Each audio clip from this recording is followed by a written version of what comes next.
Ya. Assalamualaikum warahmatullahi wabarakatuh. Baiklah, kami di sini akan memaparkan materi terkait analisis risiko kesehatan dari paparan asap rokok pasif di kawasan publik, studi kasus kantin kampus Universitas Jambi Pondok Meja. MK ini diampu oleh dosen Ibu Juli Rodhia, SSI, MT. Eh, Kami di sini beranggotakan yang pertama itu Buldan F1G32238, yang kedua itu Rafina Sasabila Nur Aziza dengan NIM F1G322045, yang ketiga yaitu Olis Sartika dengan NIM F1G322054. Eh, Selanjutnya itu latar belakang. Paparan asap rokok pasif merupakan isu kesehatan masyarakat yang serius di Indonesia. Rokok mengandung lebih dari 4.000 bahan kimia berbahaya yang berdampak negatif tidak hanya bagi perokok aktif, tetapi juga bagi orang-orang di sekitar. Studi menunjukkan bahwa perokok pasif memiliki risiko terkena penyakit kardiovaskular, kanker paru, dan gangguan pernapasan yang hampir setara dengan perokok aktif. Rendahnya kesadaran masyarakat dan lemahnya implementasi kawasan tanpa rokok memperparah situasi ini. Bahkan di lingkungan akademik seperti kampus. Meskipun seharusnya bebas rokok, area publik kampus seperti kantin sering menjadi tempat merokok, menyebabkan non-perokok terpapar asap berbahaya secara pasif. Adapun tujuannya yaitu yang pertama mengidentifikasi komponen berbahaya dalam asap rokok yang terdapat di area publik kantin kampus Universitas Jambi Pondok Meja. Yang kedua yaitu menganalisis jalur perjalanan asap rokok pasif terhadap individu non perokok di lingkungan terbuka kampus. Yang ketiga itu menentukan kelompok rentan yang paling beresiko terhadap paparan asap rokok di lokasi studi. Yang keempat yaitu mengevaluasi efektivitas kebijakan pengendalian risiko seperti larangan merokok, rambu KTR, dan pengawasan di area kantin kampus. Yang kelima yaitu memberikan rekomendasi strategis berbasis hasil analisis untuk mengurangi risiko kesehatan akibat paparan asap rokok pasif. Materi selanjutnya yaitu yang akan dilanjutkan oleh Oli Sartika. Baiklah, di sini saya akan melanjutkan yang di mana ada metode pengumpulan data. Nah, yang pertama yaitu adanya observasi lapangan, yang di mana dilakukan secara langsung di lokasi studi, yaitu kantin kampus Universitas Jambi Pondok Meja. Untuk mengamati aktivitas perokok di area tersebut, waktu terjadinya paparan, arah angin, jarak antara perokok dan non-perokok, serta adanya fasilitas atau rambu kawasan tanpa rokok atau disebut juga dengan KTR. Nah, dokumentasi berupa foto lokasi diambil sebagai data visual untuk mendukung analisis yang kami observasi tersebut. Yang kedua yaitu adanya wawancara singkat atau disebut juga dengan informal interview yang dilakukan secara formal kepada salah satu mahasiswa yang beraktivitas di sekitar kantin.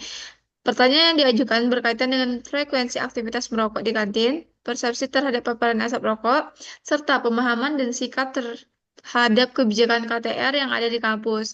Nah, yang ketiga yaitu adanya studi literatur dan dokumen pendukung. Ini diperoleh dari literatur ilmiah berupa jurnal nasional, artikel kesehatan lingkungan, serta dokumen kebijakan kampus yang berkaitan dengan pengendalian rokok di lingkungan universitas. Sumber-sumber ini digunakan untuk memperkuat argumen dalam identifikasi bahaya, jalur perjalanan, serta rekomendasi pengendalian risiko. Baik, untuk materi selanjutnya yaitu yang akan dilanjutkan oleh Rafinas. Baik, moderator, terima kasih. Di sini saya akan melanjutkan, yaitu ada hasil dan pembahasan dari kegiatan kami. Nah, yang pertama itu ada identifikasi bahaya, di mana rokok sendiri merupakan hasil olahan tembakau, termasuk cerutu atau bentuk lainnya. Nah, rokok dikonsumsi dapat menghasilkan asap rokok yang sangat berbahaya bagi kesehatan untuk perokok itu sendiri maupun untuk orang lain yang menghirup asap rokoknya. Kemudian pada dasarnya dari satu batang rokok itu mengandung 4.000 senyawa kimia, 400 zat berbahaya, dan 43 zat yang bersifat karsinogenik. Kandungan senyawa kimia dalam sebatang rokok itu diantaranya seperti nikotin, aseton, metanol, pirin, dan lain sebagainya. Next. Selanjutnya itu jalur pejanan, di mana jalur pejanan ini terdiri atas sumber atau perokok aktif, kemudian ada media, di mana media ini adalah udara, kemudian ada target. Targetnya itu adalah non-perokok atau perokok pasif. Di area terbuka seperti kantin kampus Universitas Jambi, paparan asap rokok pasif terjadi dari perokok aktif, menyebar melalui udara hingga terhirup oleh non-perokok. Mekanisme utamanya adalah inhalasi, asap dari ujung rokok yang terbakar atau side stream smoke, dan asap yang dihembuskan oleh perokok atau mainstream smoke. Meskipun di ruang terbuka, penyebaran asap tetap signifikan, dipengaruhi oleh arah atau kecepatan angin, jumlah perokok, dan juga kepadatan pengunjung.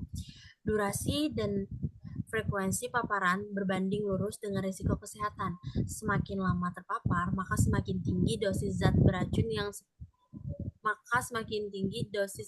seperti nikotin, karbon monoksida, dan lain sebagainya yang terhirup. Konsentrasi zat ini meningkat dengan jumlah perokok dan dapat menyebar hingga 7-9 meter, tergantung kondisi angin.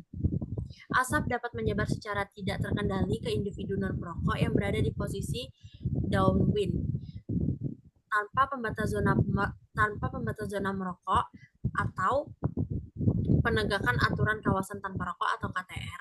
Kantin kampus menjadi lokasi rawan bagi kesehatan, terutama bagi kelompok-kelompok yang rentan. Paparan berulang jangka panjang berpotensi memperburuk kondisi kesehatan akibat akumulasi zat yang berbahaya. Next. Selanjutnya itu ada populasi terpapar. Kelompok rentan terhadap asap rokok pasif di kantin Universitas Jambi meliputi yang pertama itu ada penderita penyakit pernapasan seperti asma bronkistis yang dikarenakan asap dapat memicu atau memperparah kondisi mereka. Kemudian ada kemungkinan dosen yang sedang hamil itu juga dapat menjadi kelompok rentan karena paparan meningkatkan risiko komplikasi kehamilan dan masalah janin. Selanjutnya ada petugas kantin atau penjaga kantin dan juga pekerja kebersihan kampus. Nah, di sini juga diakibatkan oleh paparan jangka panjang setiap harinya. Kemudian ada juga yang paling penting itu mahasiswa yang sering duduk atau lama di kantin, itu terutama tanpa adanya pemisahan area merokok. Kemudian itu beresiko untuk akumulasi dampak kesehatan. Selanjutnya itu perlindungan mereka membutuhkan kawasan tanpa rokok atau KTR yang tegas, kemudian edukasi dan juga pengawasan kampus. Selanjutnya saya kembalikan kepada moderator. Baik, untuk materi selanjutnya yaitu akan dilanjutkan oleh Oli Satrika. Di sini ada evaluasi kebijakan. Nah, penegakan larangan lemah, yang dimana aktivitas perokok masih sering terjadi di area kantin terbuka, menunjukkan larangan belum ditegakkan secara optimal. Terus yang kedua, rambu KTR tidak jelas. Nah, keberadaan rambu kawasan tanpa rokok tidak mencolok atau mudah terlihat, menurunkan kesadaran dan kepatuhan. Next. Yang ketiga yaitu kurangnya pengawasan. Pelanggaran tidak mendapatkan sanksi atau teguran karena kurangnya pengawasan langsung sehingga pelaku merokok terus berlangsung. Akibatnya non-perokok dan kelompok rentan terus terpapar asap rokok pasif. Peningkatan aktivitas kebijakan memerlukan penegakan hukum yang lebih tegas, penempatan rambu KTR yang strategis, serta pengawasan rutin dan edukasi berkelanjutan.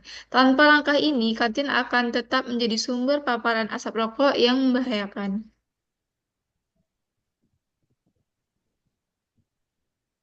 Baik, selanjutnya itu rekomendasi berdasarkan hasil analisis risiko kesehatan lingkungan dari paparan asap rokok pasif di area kantin kampus Pondok Meja, terdapat beberapa rekomendasi strategis yang dapat diimplementasikan.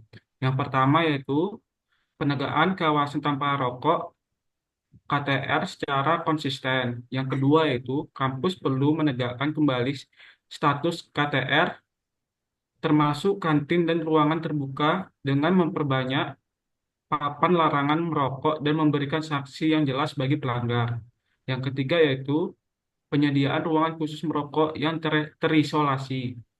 Yang keempat, jika memungkinkan, kampus dapat menyediakan area khusus merokok yang terpisah jauh dari jalur utama dan ruangan publik agar asap tidak menyebar ke area keramaian. Yang kelima yaitu peningkatan edukasi dan kampanye anti rokok di lingkungan kampus. Yang keenam yaitu melalui seminar, poster, dan media sosial kampus perlu dilakukan sosialisasi berkelanjutan mengenai bahaya asap rokok pasif, terutama bagi kelompok rentan seperti ibu hamil dan penderita asma. Yang ketujuh yaitu pelibatan organisasi mahasiswa dan satpam kampus dalam pengawasan. Yang kedelapan yaitu pengawasan oleh petugas keamanan kampus serta kerjasama dengan organisasi mahasiswa bisa meningkatkan kepatuhan terhadap aturan bebas rokok. Yang kesembilan yaitu desain ulang tata letak kantin atau tempat duduk mahasiswa. Yang kesepuluh yaitu tata ruang kantin dapat didesain ulang agar sirkulasi udara lebih baik dan menjauh menjauhkan tempat duduk dari titik-titik yang sering digunakan untuk merokok. Yang ke-11 itu survei kepuasan dan evaluasi berkala terhadap implementasi KTR. Ke-12 itu dilakukan evaluasi rutin melalui kuesioner untuk mengetahui persepsi mahasiswa dan staf terhadap efektivitas kebijakan bebas rokok di kampus. Baik, slide selanjutnya itu dokumentasi, di mana dokumentasi ini diambil di area kantin kampus Pondok Meja yang berada di Kanton Bou, di mana kami di sini melakukan survei dengan melakukan foto bersama di area Kanton Bou dan melakukan wawancara bersama mahasiswa Teknik Lingkungan Angkatan 2024.